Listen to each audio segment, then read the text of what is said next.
Olá, tudo bem? Eu sou o Douglas Ferreira e esse é o Parla Mais da semana. Hoje a gente vai falar sobre política e a gente trouxe um candidato a deputado estadual, o Natrício Almeida, que tem um trabalho desenvolvido na área de assistência a pessoas com deficiência no Piauí. Ele faz parte de uma associação, já esteve aqui no outro podcast falando sobre isso, mas hoje o nosso tema é política. E eu queria saber de você, Natrício, primeiro, tudo bem com você? Olá, Douglas, muito obrigado pelo convite. Olá a toda a nossa audiência. Estou tudo bem, né? A gente está aqui nessa caminhada para falar um pouco mais sobre a necessidade das pessoas com deficiência no estado do Piauí. Permita-me apresentar para a comunidade dos deficientes visuais. Eu sou Natrício, como já foi dito, um homem pardo de 1,75 m. Estou aqui com a camisa azul e cabelo partido ao lado, de meio estilo social que se chama, né? Castanho, cabelo castanho e olhos castanhos. E o cenário nosso aqui é bem bonito, viu, Douglas? Ele está fazendo isso, gente? Uma autodescrição. Porque ele está fazendo essa autodescrição porque ele está se comunicando com quem não consegue vê-lo, né? Com o deficiente visual. E para a comunidade surda, vou soletrar aqui, o nome Natrício é N-A-T-R-I-C-I-O. O meu sinal é esse aqui. Então, se você encontrar alguém na comunidade surda falando Natrício, é um N que é feito com 2 toquezinhos na testa. É um sinal de batismo da comunidade. Olha só, rapaz, que coisa bacana. Natrício, o seu trabalho social a gente conhece. Como eu disse, você já esteve aqui no podcast sobre empreendedorismo, que é um outro podcast que a gente apresenta aqui. E eu sei que você tem um trabalho bacana, importante, e com resultados que não é o que você espera, que você deseja. A gente sempre espera mais, né? Exatamente, mas é bem forte, né? E eu queria saber se é esse trabalho que te levou à política ou é o teu lado político que te levou para esse trabalho. Douglas, eu estudei a vida inteira em escola pública. Em Luzilândia, Piauí, minha terra natal, fiz ensino médio aqui em Teresina, entrei numa faculdade pública, né? Formei em biomedicina pela UFP. E de lá para cá, esse caminho sempre houve pequenos indícios, né? Fiz parte de Grêmio Estudantil, fiz parte do diretório acadêmico da UFP, então ajudei a criar o Sindicato dos Biomédicos do Piauí, né? Fui diretor por dois mandatos lá, a Associação dos Biomédicos, e quando eu estava me distanciando mais dessa luta pelo coletivo, a minha filha Helena veio o diagnóstico do autismo e eu fui chamado, né, novamente para essa representação. E na Associação Prismas, a gente tem um trabalho hoje que atende famílias em 21 municípios do estado do Piauí. Começou com autismo, né, pelo trabalho da minha esposa Elisângela e o meu enteado Caleb, de 11 anos. E de lá para cá, a gente já está abraçando diversas deficiências. Hoje é o deficiente visual, o auditivo, o cadeirante e outros que ainda estão na luta também para ser reconhecidos, como, por exemplo, os pacientes renais, que enfrentam a luta muito pesada no estado do Piauí e ainda estão também nessa luta para ser reconhecido como pessoas com deficiência, para terem acessos a alguns direitos também. Também tem o pessoal da fibromialgia, os ostomizados, enfim, é uma luta imensa. E no estado do Piauí, para quem não sabe, nós somos o segundo estado do Brasil com o maior número de pessoas com deficiência. Esse é um dado novo para mim. E só no Piauí é 9,3% da população de pessoas com deficiência. Isso você fala de todas as deficiências. De todos. Né?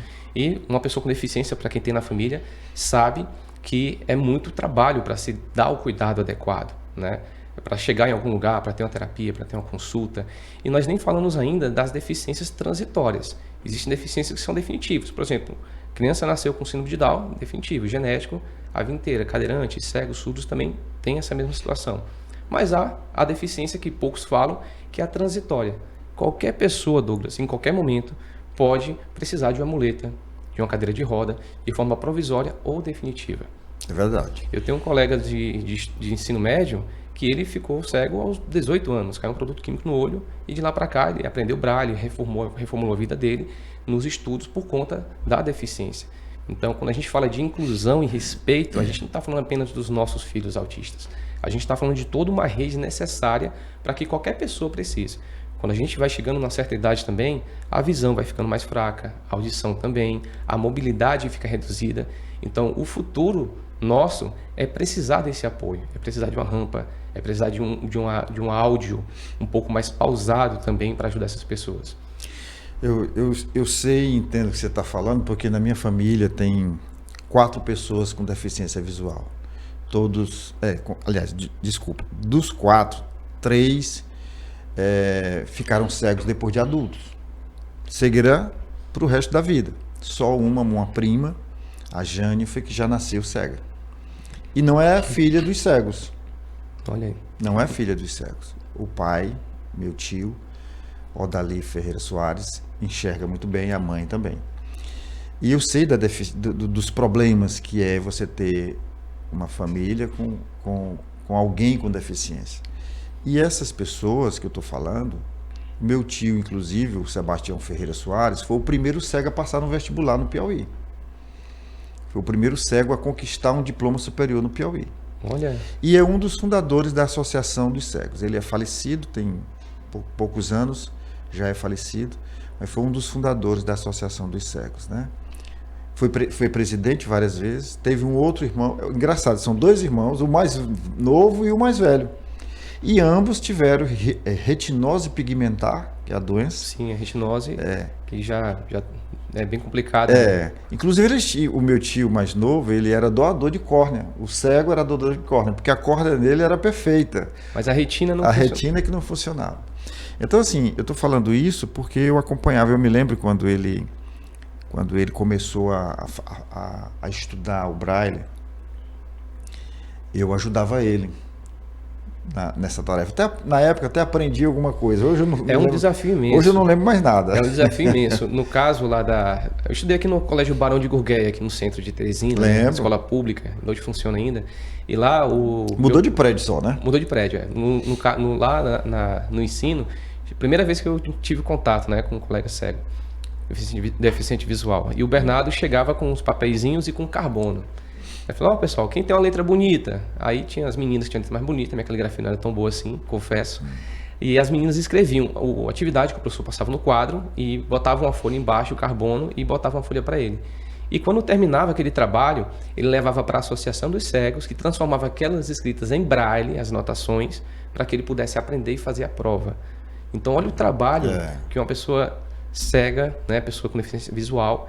Eu falo cego porque algumas pessoas, quando a gente fala deficiente visual, não compreende muito. Então, o trabalho que essas pessoas têm para ter a educação. E essa, assim, eu formei em Direito também, e eu formei com um rapaz cego. E aí um dia ele não gostou quando eu falei, o Ciclope, um abraço para você, Ciclope, faz tempo que eu não te vejo. E aí o Ciclope disse assim, não, mas você usou um termo que não é adequado, cego. Eu digo, mas qual é o termo correto? Ele disse, deficiente visual. Sim. Eu digo, mas é porque eu entendo que o deficiente visual sou eu que estou para sagar. Então você é um cego no bom sentido, não, sem nenhuma,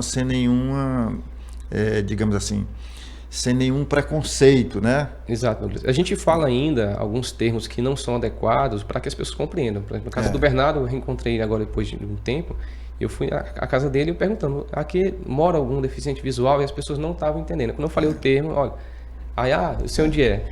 Então, assim, a comunidade dos deficientes visuais, para quem está nos assistindo, né, o termo correto é ele. Da mesma forma também na comunidade surda, né, deficiente auditivo, é um termo mais agradável. Sim, é verdade.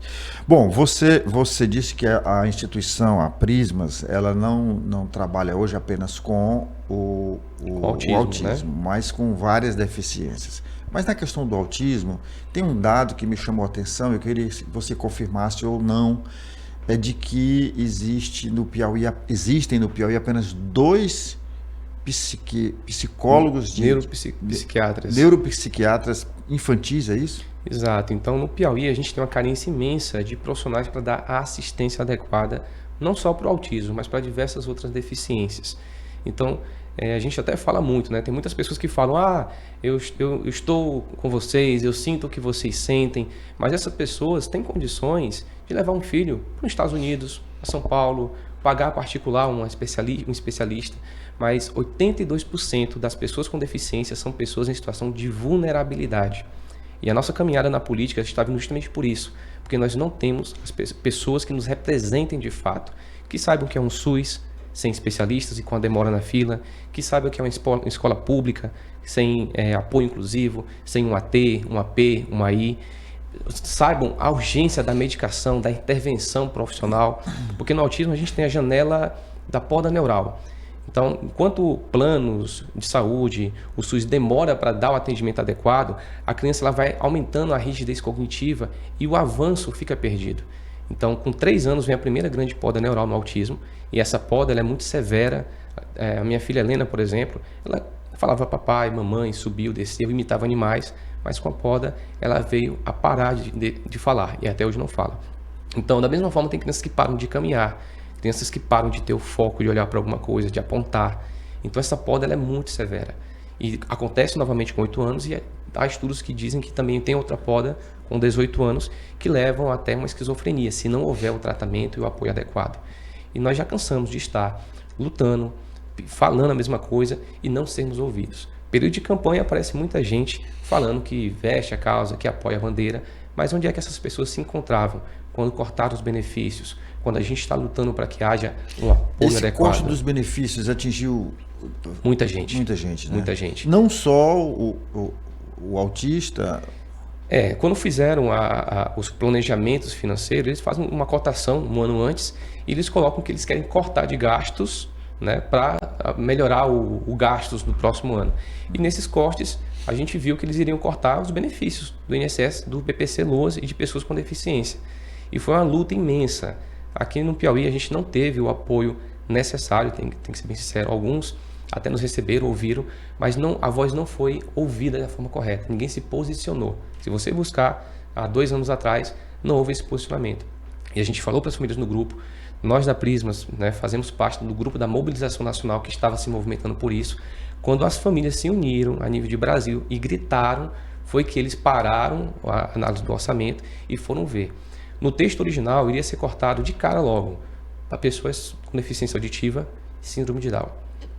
E a comunidade diversa, né, de outras deficiências. Mas esses cortes, eles permaneceram de outra forma. Eles ajustaram em outras deficiências. Eles ajustaram o texto para falar que não vamos cortar, mas vamos fazer uma reavaliação. Aí veja o problema, Douglas. Como eu falei aqui, 82% das nossas famílias estão em situação de vulnerabilidade. 67% são de mães solos ou solteiras. E 63,1% são de analfabetos ou analfabetos digitais. Como é que foi essa reavaliação que foi feita? Sem consultar instituições, sem consultar as comunidades que mais precisavam. Eles mandavam, ainda mandam um SMS para o celular da pessoa, que muitas vezes não tem o mesmo número, não tem um celular, ou tem uma zona rural que não tem internet, ou mesmo não sabe ler, para que ela faça uma reavaliação em poucos dias à frente, 7 dias mais ou menos, 7 a 10 dias, e em outra cidade. Então tem casos que foi cortado o benefício eu chamo criança, mas na verdade é uma pessoa já de 21 anos, mas com a mentalidade de uma criança, que não consegue colocar roupa na zona rural sem internet. Não consegue, o tecido incomoda. Então foi cortado esse benefício. Outros ficam numa fila de avaliação para ser concedido o benefício que nunca anda.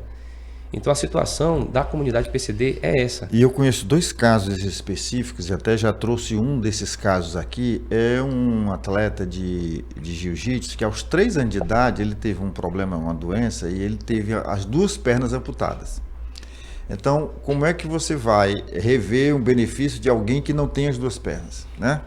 O outro caso é lá de Castelo do Piauí. Ela é cega de nascença. E ela tem que fazer uma prova, uma reavaliação da visão dela. Se ela é cega de nascença, como é que precisa? Por que precisa, né? Então, nesses 2 casos, foram cortados os benefícios. A Ivanária do Play, lá de Castelo, quando a gente fez a reportagem com ela, estava com 3 meses sem receber. E o rapaz daqui, de Teresina, salvo engano, está com 5 meses. E, Douglas, isso é um desrespeito com a luta já de muitos anos das instituições, né? Eu não falo instituições que tem várias, tem instituições que são mais antigas que o SUS, por exemplo, as APAES, né? A APAE de Teresina tem 58 anos e é mais antiga do que o SUS. Antes do SUS prestar um serviço, a APAE já trabalhava. E é uma luta com todo o trabalho das instituições e das famílias, porque aqui no Piauí, a luta para o laudo ser permanente foi uma luta nossa, das famílias da Prismas. Então, o laudo é permanente, como você disse. pessoa não tem as pernas. Então, como é que você vai reavaliar se ela ainda precisa do benefício? A criança, adolescente ou adulto... E no caso do Gustavo, são as duas pernas. As duas pernas. As duas. É cortado bem rente aqui mesmo na virilha. E ainda assim ele se esforça no dia a dia para a mente não pirar, né? Sim. Ele é praticante de jiu-jitsu, até me ligou essa semana. Eu quero fazer um apelo aqui às pessoas para ajudá-lo. Ele precisa ir para um campeonato de jiu-jitsu, ele já mudou de faixa. Então, assim, é um incentivo que você dá para uma pessoa. Outro ponto, as pessoas olham para a pessoa com deficiência como se fosse alguém inútil, mas não. Nós temos projetos, como por exemplo, Eu Falo Com Você, que a gente aponta e valoriza as potencialidades dos nossos jovens, dos nossos adultos com deficiência. São artistas, são atletas. A gente está organizando um festival paralímpico brasileiro, né, aqui em Teresina, organizado pela Associação Prismas, pelas famílias da Prismas, e nós enfrentamos essa dificuldade. O laudo permanente, que foi criado justamente para evitar a burocracia, evitar esse trabalho de ter que voltar para fazer uma avaliação, ele está caindo por terra, porque estão criando outro dispositivo criado por pessoas que não vivem as nossas dores, que não estão no nosso dia a dia, para dificultar acesso ao direito. No esporte, no caso do nosso amigo, ele também enfrenta dificuldades. Os esportistas que não são paraesportistas também enfrentam muita dificuldade de falta de investimento em cultura, em esporte, em lazer. Então, como você disse, né, ficar em casa o dia inteiro é muito complicado. Então, o esporte, a arte... É uma tortura. Então, a pessoa com deficiência, ela tem sim potencial de produzir, de gerar economia, de gerar visibilidade para o Estado. O que falta é o olhar político. Não nesse ano político, meu povo. O que falta é olhar político fora dessa janela política. Então, a gente faz aqui um apelo para que todo mundo olhe, não só, independente de você ter não familiar, pessoa com deficiência ou não, olhe direitinho onde é que estão essas pessoas fora dessa janela política. Qual o trabalho que eles estão fazendo para a pessoa com deficiência e para os piauienses. Então, investir no esporte, investir no lazer de pessoas com deficiência ou não, é importante, é prioritário. Nós temos os melhores profissionais da saúde, da educação, do esporte no nosso estado.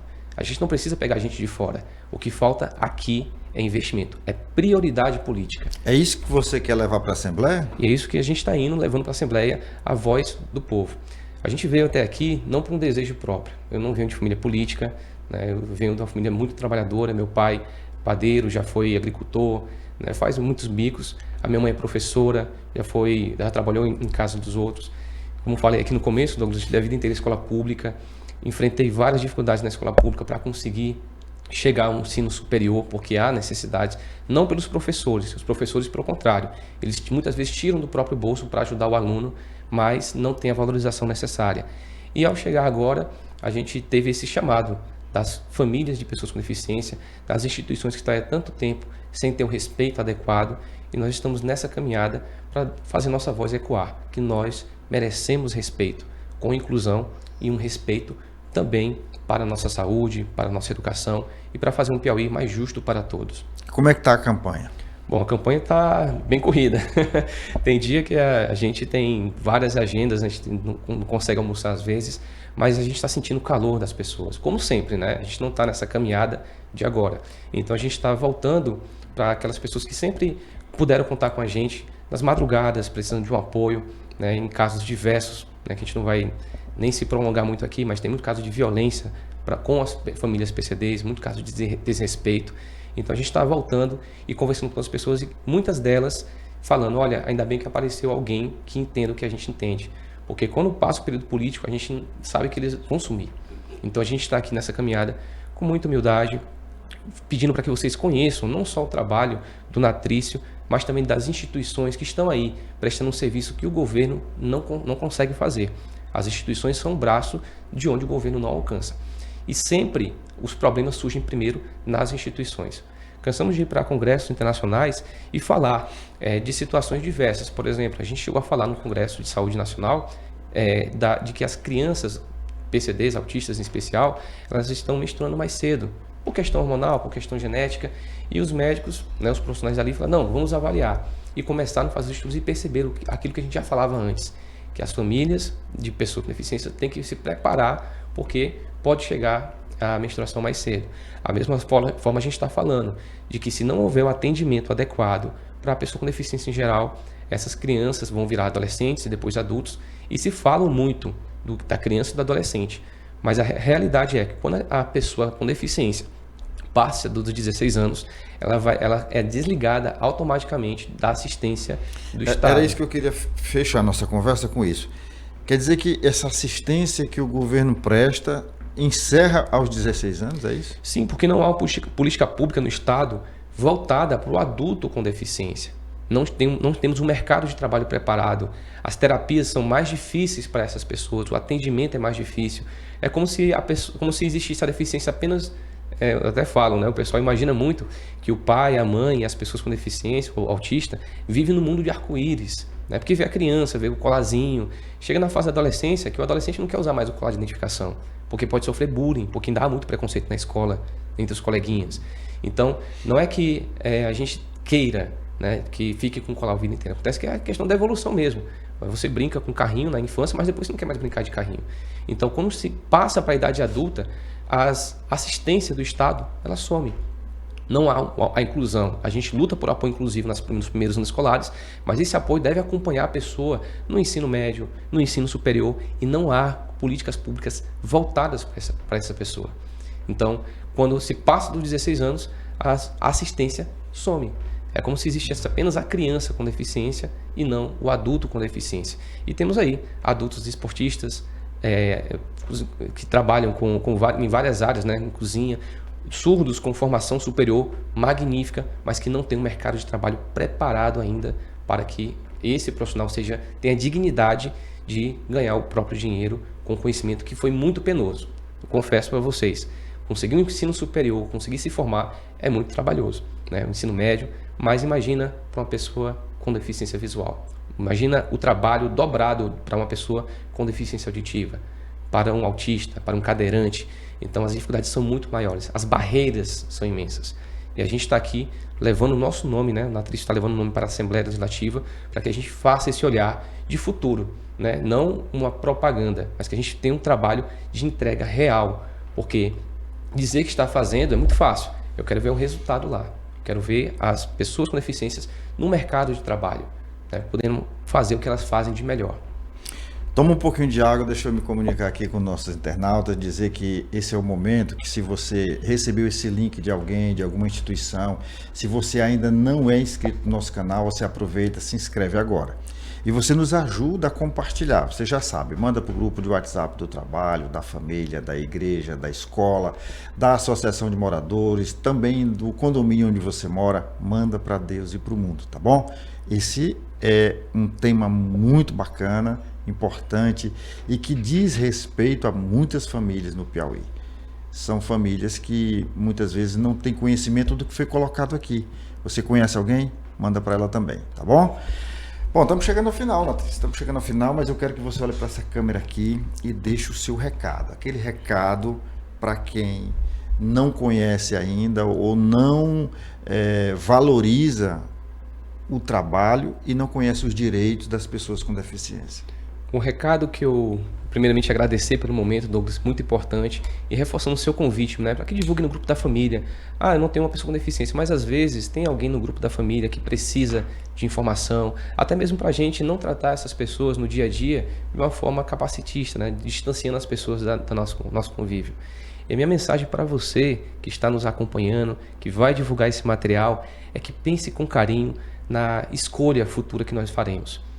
Eu estou colocando meu nome à disposição. Posso falar o número aqui, Douglas? Pode sim. Vai ser feito o corte, né? O número da mudança pela inclusão é o 44789, Natricio. Nós estamos nesse trabalho há muito tempo. E quando você for escolher nossos representantes, né, para deputado estadual, que sou eu, ou outros, que você pense com carinho. É uma escolha que é tão rápida, mais ou menos 1 minuto que você está ali com a urna, mas pense com carinho das escolhas que nós queremos para o amanhã. Independente da sua escolha, a minha filha Helena, o meu filho Caleb e várias outras pessoas com deficiências vão ter que arcar com essas escolhas juntos.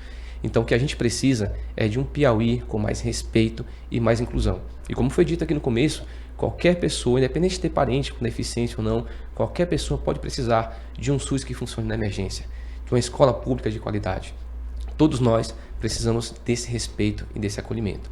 Eu conto com o seu apoio para a gente fazer essa mudança aqui no Piauí. Tá aí, tá dado o recado. A gente tem esse espaço aqui, o Parla Mais, é o parlatório do povo do Piauí.